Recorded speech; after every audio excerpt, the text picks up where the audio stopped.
Hi guys, welcome back to Harry Makes It Up. Today I wanted to show you kind of an addition to what I did on last week's look. So last week I created this look, which was a very kind of modern nude palette, but I also wanted to show you from this how you could play with kind of one look and very quickly change it to make another.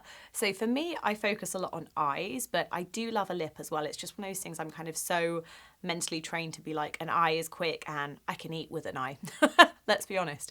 But I do love doing a kind of big statement lip sometimes. So I wanted to show you kind of one very wearable way and then one that is a little bit more editorial way, which a lot of you guys have been asking to see. So first off, let's do a more wearable bold lip. So I'm just going to get rid of the lip that I'm currently wearing.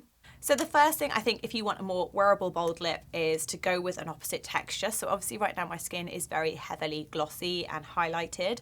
So I always think like a really intense velvet matte lip just looks incredible.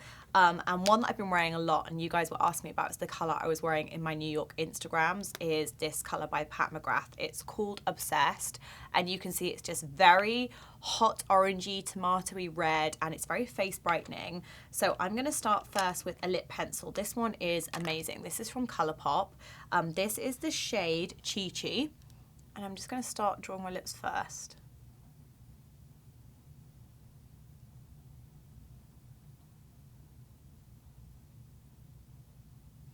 So I'm just taking the line to shape my lip. Then I do like to take a brush with a curved shape and just start to blend that lip pencil in.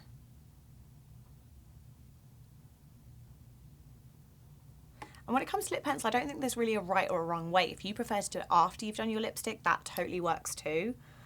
Just when I'm making my lips a little bit bigger, I like to be able to see the difference from the lip pencil. And I'm making kind of my top lip a little bit more prominent in shape. Then I'm going to go in from the bullet. And a really good match actually, these two colours. But the Pat McGrath one is just so vibrant.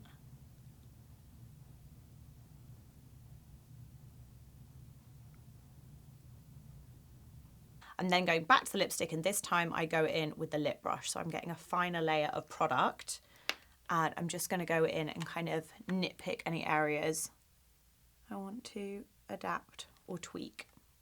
So I've gone for quite a vintage shape with my lip. I've kind of made it a little bit more of like a Joan Crawford. It's a little bit more full on the bottom and then more kind of pointy at the top. So also with matte lipsticks, it's quite easy to kind of change your lip shape and manipulate it a little bit.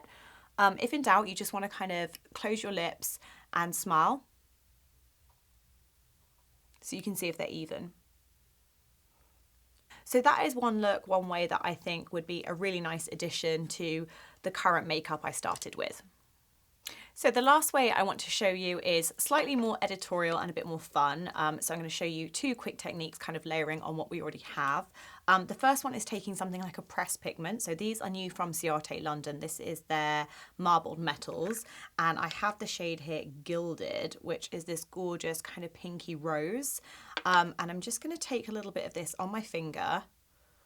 So it's kind of like a pink iridescent. And then I'm going to smudge some on the back of my hand just to mix like that. I'm going to take a little bit of that in the bottom lip. Just to give a slight kind of holographic feel to the lip. Literally going in the centre. So a bit like a halo lip if you like, or a kind of ombre.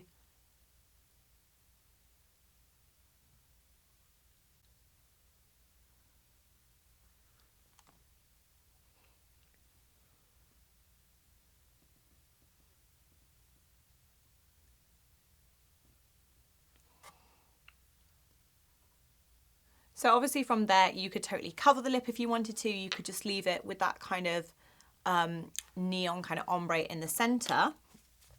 But if we're taking it one step further, which I just think let's have some fun with it now we're here, is adding a pressed glitter. So there are a couple of products I love doing lips. I have my Jolie Beauty palette, which I think is in my kit, so I don't have with me right now.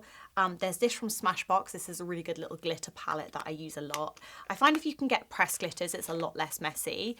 And then the other products I use a lot in my kit are these. They're from Glitter Injection. And I'm first going to start with the pink. So it's this kind of colour. And I am going to use that on a brush